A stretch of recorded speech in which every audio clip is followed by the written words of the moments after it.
Thank you so much for that presentation. Are there any questions from members? Mr. Dolly. First of all, thank you, Mr. Chairman, and thank you for your presentation.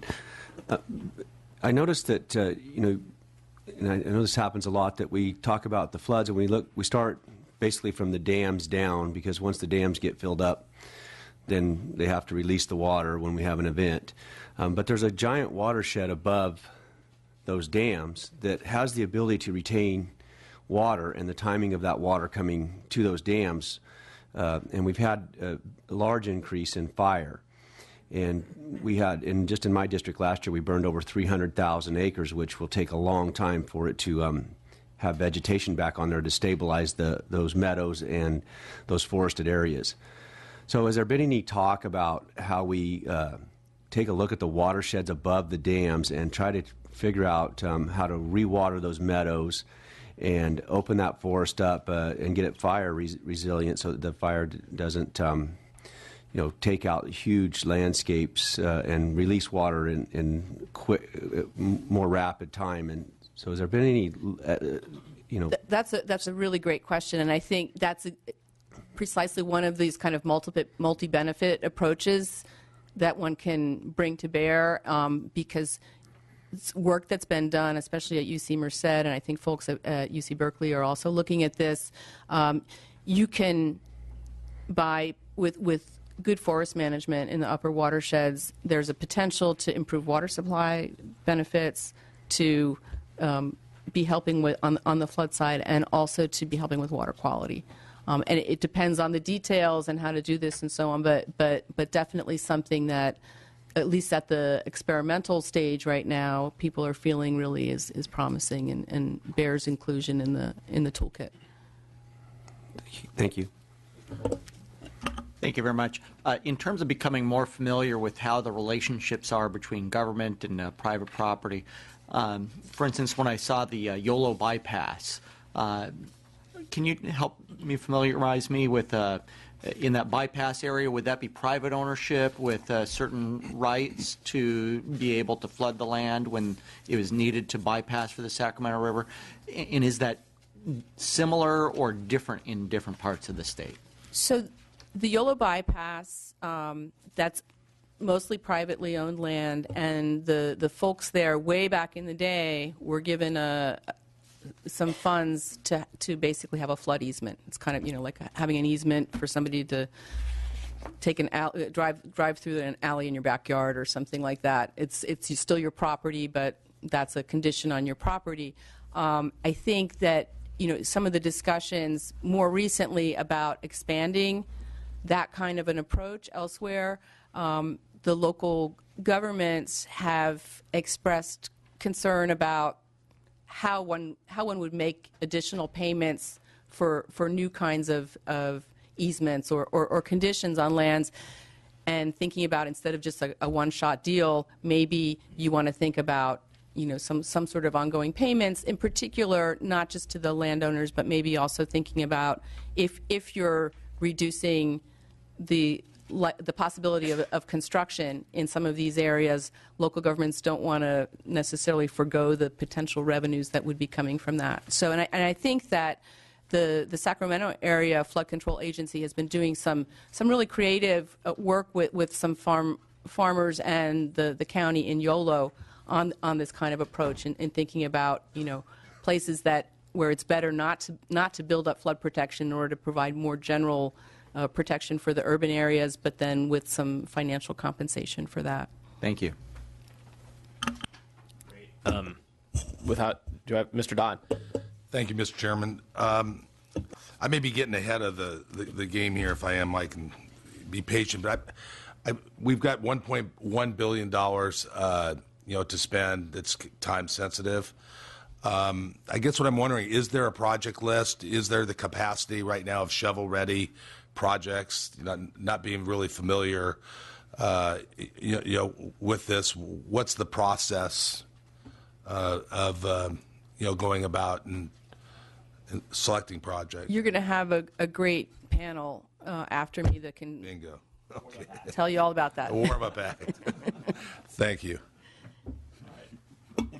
Any other questions for Ms. Hannock? No, all right. Just want to say thank you very much for this presentation. You're much more than a warm-up act, and there are two takeaways that I really had. First was, of course, that we're not investing as much as we need to, and as we spend down these bond dollars, which we must do it and we need to do it, we'll even have a larger funding gap.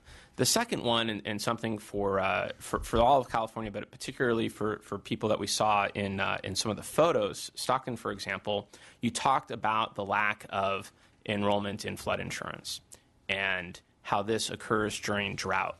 And yet history informs us that flood follows drought. And I think that's something for us to really consider. How do we start raising this as an issue? The drought came on right after a really difficult economic period for our state as well, particularly those who live in those areas. And so I think there's a little bit of a challenge for us on that. Agreed. I'll just say that there's some very interesting thinking going on at a group in Washington, D.C. called Resources for the Future. We do some work with them. It's a nonpartisan think tank on environmental issues, and they are looking at the possibility of community-based insurance. So maybe, thinking instead of relying on each individual getting their own policy, finding ways for communities to pool resources and do that. And it sounds to us like that might be really a valuable thing for California. So I think I just call that to your attention and maybe stay tuned on that. Thank you again. Thank you. So as Ellen leaves us and a second group can now come up, we are going to present a second short film explaining why levees fail and what steps we have to take to combat that in order to protect lives and property. After the film, I'd like each panelist to then give a brief introduction. Then we'll have some questions and, again, some more of that roundtable discussion that we've been engendering. Thank you.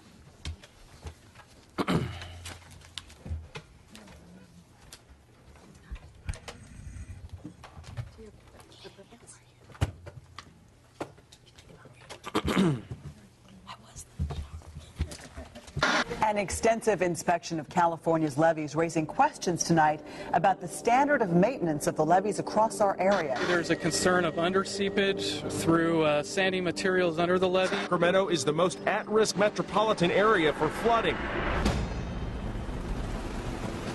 Yeah, it is going, and look at the water just raging, and that is heading towards homes.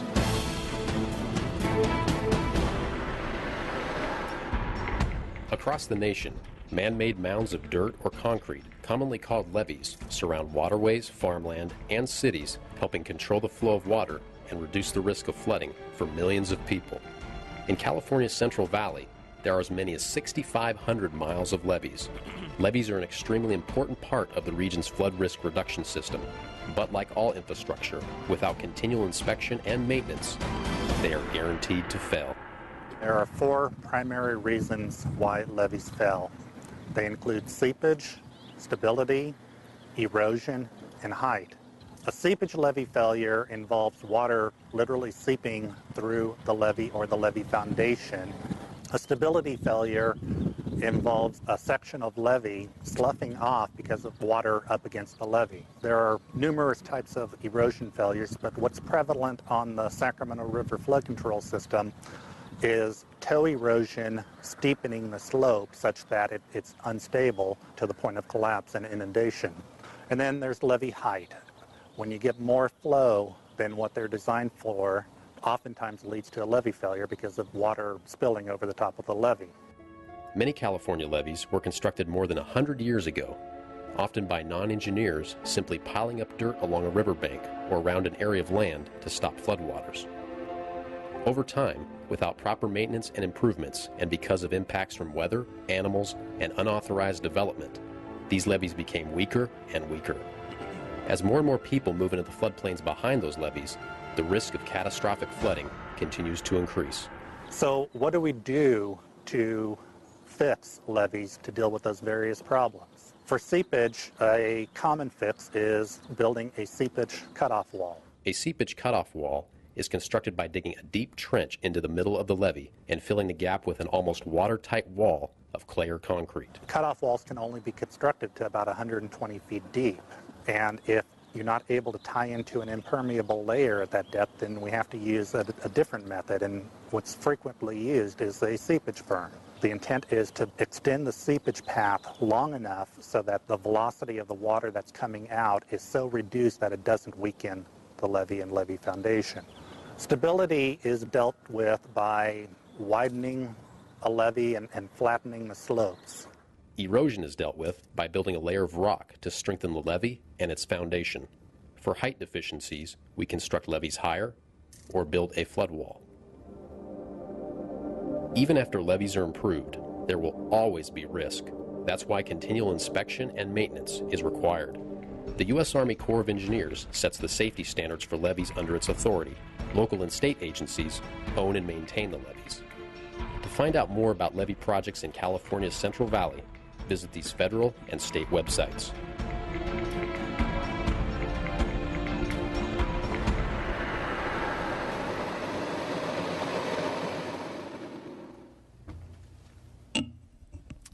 All right, thank you for that bone-chilling video where we saw levees break in color. So, like, it actually happened in recent history. And I think it's important for us to remember.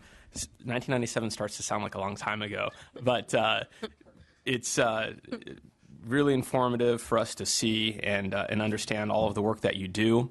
The way that we're going to structure this is each of you will present for a few minutes and introduce yourself, and we'll finally get to the last person that we'll introduce, but otherwise you'll be nameless for that period. And we'll try to engender after that more roundtable discussion that I had mentioned that we really enjoyed just before. After the panel and Q&A with members is concluded, panelists can return to their seat, and then we'll allow members of the public to make public comment. Please begin. Okay, well, thank you so much, and good morning, everyone. My name is Leslie Gallagher. I'm the General Counsel for and currently Acting Executive Officer of the Central Valley Flood Protection Board. And I'm going to give you hopefully a little bit more detail. You've seen the mosaic of state, federal, local. You've heard this over and over again. I'm going to give you a little more detail about what that really means and how we all fit together. The fact that you have a panel up here of state, federal, and local interests should really be indicative of how we do operate this system and how important it is to keep those partnerships.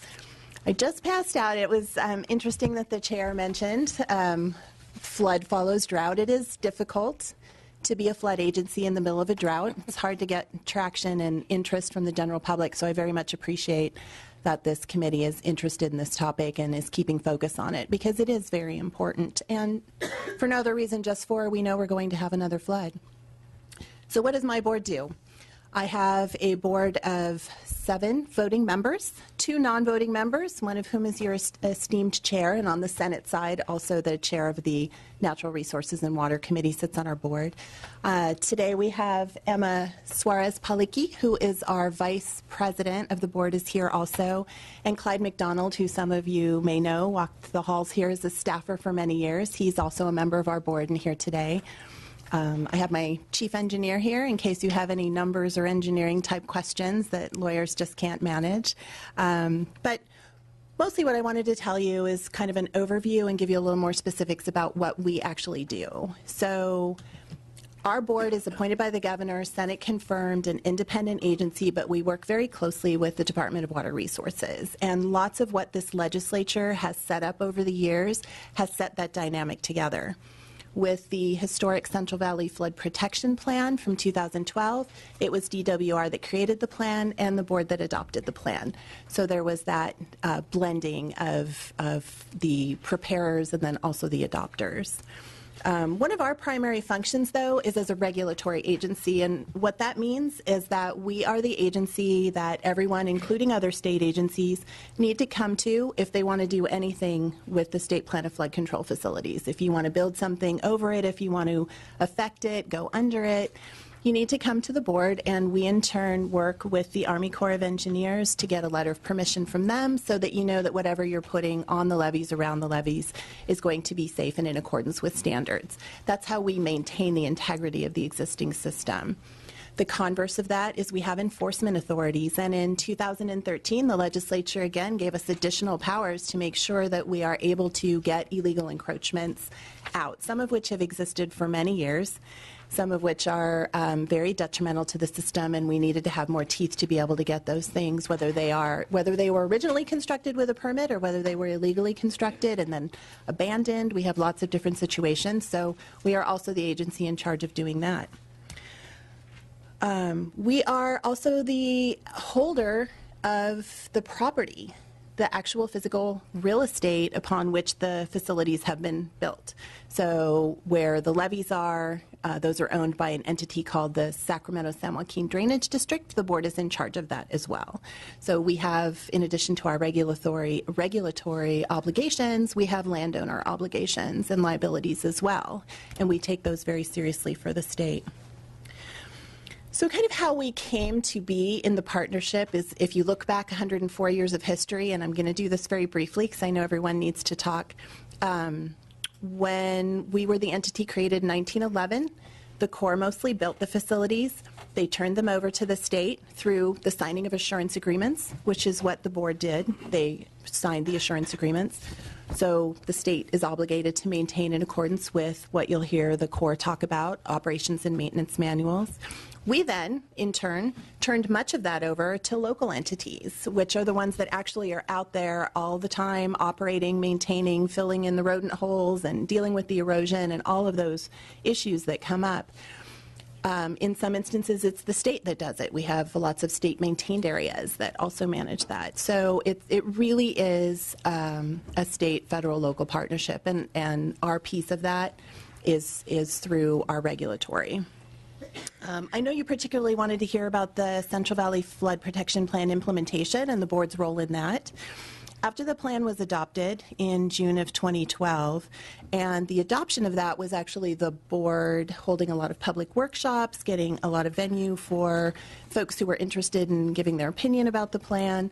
We've been working for 2 years on implementing the plan. So concurrently, while DWR, and I'm sure they'll tell you a little bit more about the update of the plan that's coming, the 2012 plan is being implemented. And some of what's going on with that are core board-sponsored projects. So the board operates as the non-federal or the state partner on some of these very large projects that you're going to hear about from the Corps that are going on, dam raises, the West Sac and Sacramento. They call it American River Common Features. There's some really big projects that are going on. So we also are the liaison for that. And most importantly, there's a new focus, a sustained and renewed focus on what we call multi-benefit projects. The large, massive floodways that you saw are wet not very often. So when they aren't, they're being used for other things. And managing what those other things are and how they can fit into habitat and recreation, and while still maintaining their primary purpose, which was flood control, has really been a challenge for all of us. And so as we continue to work on that, we're going to be very busy in the years to come. And hopefully we'll be able to come back before the board and report on future progress. Thank you very much. Hello, I'm Melinda Terry. I'm the Executive Director of the California Central Valley Flood Control Association, and which was established in 1926 to promote the common interests of flood management in the Central Valley. Our membership includes over 70 members that are either reclamation, levee districts, or cities and counties that also have flood control responsibilities. And although the State Plan of Flood Control System facilities are from Red Bluff down to Fresno, our membership is concentrated really between maybe Chico and Tracy, so we don't have members in the whole entire system, but everywhere in between, including the Delta. And to just give you a little bit of idea, to try to even break down for the locals, because there is a difference in those, is a common reference that you'll hear, particularly from the Army Corps, but the board often refers to my members as LMAs. Those are local maintaining agencies. And so those are typically the reclamation or levee districts that I talked about. And they're the ones that literally, and I see mine every morning when I leave for work, that they drive and patrol our levee system. I live in West Sacramento, but they do that every single day. And so they're doing the daily routine maintenance of the state's flood control system. But they also then help the board and the state by, when there's improvements that need to be done, they go ahead and take control of doing the design, planning, and going through the permitting process for the state. Those districts are then governed by elected trustees who are landowners within that levied system. Then you have the cities and counties. They, of course, in addition to having some flood control responsibilities and areas that they control, they also are key when it comes to flood. If you think about Ellen when she was talking about, because they're the ones that are doing the land use and deciding how many people and buildings and assets, if you will, are living behind those levees. So they're part of that. They also have emergency response capabilities, and I forgot to mention that. The RDs are typically the first responders in a flood fight. They're there with your equipment and fighting. They almost immediately have to turn it over to the state and federal government to take over, but they're the first responders. Then lately, over the last couple decades, we have what are called joint power agreements, where the urban areas, so in a system I'll get to in a second, have joined together where they'll get some of the RDs and then the cities and counties, and they'll join forces so that they can do these larger civil works projects. And so those are ongoing. I'll talk about those in a second. The local issues are quite complex, and they've really been changing over the recent years because we have a lot of conflicts. Like, you have to prioritize public safety, but we're also constantly chasing federal eligibility for reimbursement money, and that's meeting certain levy standards. And to meet those standards is expensive. Our members have to balance the landowner expectations for flood protection versus the state assurances that they've given to the federal government and what we need to do for the state. So we've got multiple bosses kind of doing this tug of war with us. It's even gotten to the point, well, obviously one is responsible growth versus the level of flood risk. But even now, you look at the system and you have to question, okay, do we even remain in the PLA 8499? And through the questioning, I think that I'll talk about that a little bit more. We also have changing societal expectations. I have a little bit different take than Ellen did on the Katrina. Really, if you weren't watching the whole Katrina, I would be surprised because everyone was. But one of the reasons that we had $4 billion worth of bonds passed in 2006 was because of a hurricane. And you would say, why? We don't have hurricanes in Sacramento. Because the flooding that occurred in Louisiana was not because of the hurricane, it was a levee failure. So immediately, once the Army Corps was going to repair that levee, then it became about, well, where's the next highest risk place in the United States?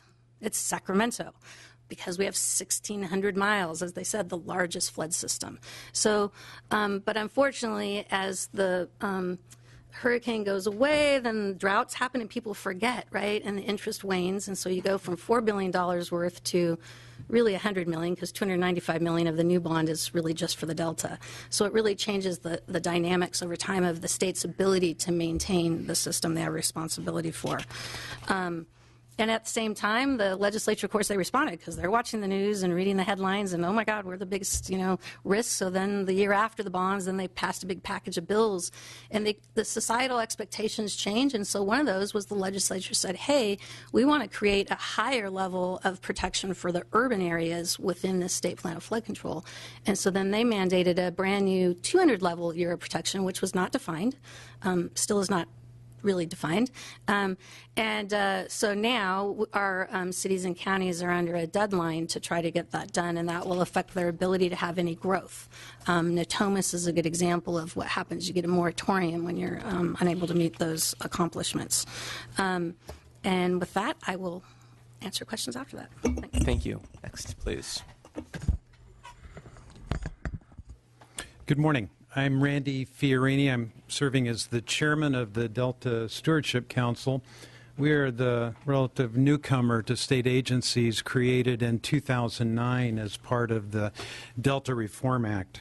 It was in that Reform Act that the legislature, for the first time, declared as state policy towards the Delta that it must henceforth serve the co-equal goals of achieving water supply reliability for the state and a healthy, restored ecosystem in the Delta. And at the same time, recognizing the uniqueness of the Delta, that the activities of the Delta Stewardship Council protect and enhance the unique values of the Delta as an evolving place. The legislature directed the council to develop a Delta plan as an overall management strategy for achieving those co-equal goals.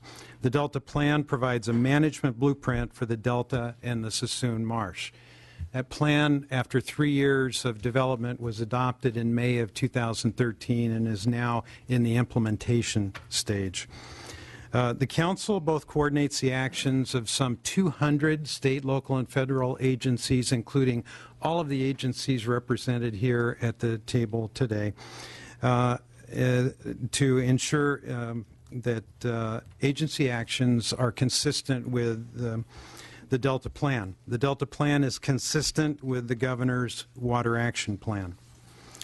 In 2009, the legislature decided that the limited amount of state money now and in the future to address levee work in the Delta would be far less than the needs. The council was assigned the job of determining prioritization funding for levee work in the Delta. Our job is to figure out and rationalize how to prioritize spending in the Delta to fulfill the state's responsibilities for myriad areas, including, to name a few, risk protection, water quality, water supply, and ecosystem needs. That process is underway, developing a levee investment strategy. We have contracted with the RAND Corporation and with the Dutch engineering firm Arcadis to assist our competent staff. As directed by the legislature, best available science will be employed. Our Delta Science program will be providing scientific guidance and review throughout the process. We have already conducted several outreach meetings with local agencies and experts in the Delta, and will continue to rely heavily on their input. We are working closely with each of the agencies here at the table. This process the legislature designated to us will be controversial, but it is an open, transparent, and accountable process. The outcome will lead to determining the most cost-effective portfolio of state investments in support of the Delta levee system. You have been provided a copy of our levies issue white paper. It's a great briefing paper. Unfortunately, it's 40 pages long, but it highlights the 12 key questions that we are attempting to answer as we develop the levee investment strategy. We'll fulfill our job as responsibly as possible and give direction to the legislature and the governor as to what should be done. Our final report is expected to be provided sometime next year. A couple of final items that I don't know if others will talk about this or not. On the funding side, the Army Corps of Engineers recently determined that there is no federal interest in two-thirds of the levees, the privately owned levees in the Delta, because the cost, in their view, would exceed the value protected by the levees. So that is a loss of it was anticipated of about $500 million of federal funding that is not going to be provided if that view continues. Additionally, the Delta Protection Commission is in the process of studying the feasibility of one of the recommendations included in the Delta Plan, the creation of a regional assessment district that can raise funds to complement those provided by the state and local landowners. Currently, there are a number of activities, agencies, entities in the Delta that don't contribute in a large way in support of Delta levee maintenance, utilities, transportation, railroad. So this attempt to determine the feasibility of an assessment district is designed to try and attract some additional funding. So with that, I will conclude my comments and look forward to questions. Thank you very much. Next, please. Hi, good morning. My name is Tina Curry, and I'm a Deputy Director with the California Office of Emergency Services. And I first want to thank you, Mr. Chair, and the committee for convening this hearing and the opportunity to spend just a few minutes on the front end here to talk about what Cal OES does. It's specific to flood preparedness and how we respond to flood disasters. So our job, in short, is to coordinate the overall response to emergencies in California in support of local governments who are going to be facing those emergencies. Just in this conversation so far, we've talked about fires and floods and drought. Excuse me. Even though we're here to talk about floods, obviously our mission is very broad, and we need to be ready for all those things. But floods are clearly important. Second to fires in California, they are the most frequent things that happen in the state. And even though it's been a while, we recognize that's one of our main priorities in terms of being ready for disaster events. So in terms of disasters taking many forms, I wanted to mention briefly that one way we deal with that in California is we have a standard system for response, so that local government, which may start from a reclamation district, person of one, all the way up to the state agencies and the federal partners we work with, understand ahead of time how things come together in an emergency. So we have a common system called the Standardized Emergency Management System. We lock into that system when something happens, and it facilitates the communication about what's going on. It facilitates the deployment of resources to attend to the problems that might be happening in communities. And it does it in a way that thinks about consequences. So whether it's an evacuation that is needed, or flood fight or what have you, there's a common understanding and a common system that we use. And that over time in California has just proven to be the best way to deal with all kinds of emergencies, is to establish that commonality. So I mention that because when we talk about flood response, I apologize, I'm losing my voice, that's the system that we're going to use. And just to draw on an example, in December we had a series of storms in California. Certainly didn't rise to the level of some of the more catastrophic disasters and floods, but it was significant. We saw it coming. We got the Weather Service reports. Our local governments activated their emergency centers. Thank you so much. And I'm sure everybody appreciates if you can hear me. And we did as well. So we were ready for it, and sure enough, we had problems in several communities. We worked very closely with DWR's Flood Operations Center. We understood when that stood up what that means, what they were working on, and we were able to help communities during the response phase to get resources out there as things emerged during the event. So that's typically how things work in flood response is we'll activate that center. But the system also allows us to have a deliberate way to work across the spectrum of state government family. So we've got DWR here, we're focused on floods, but in any type of disaster, flood included, we'll be working with Caltrans, we'll be working with the Highway Patrol for evacuations, and you name it, across the board. The system also allows us access using the same structure to the federal government. So we've got federal government agencies that match up with our state agencies and can enhance that capability if we need to pull that into our system to help out with a disaster. Army Corps is kind of the natural one that we think of that very frequently, and will be one of the first that's responding to a flood event.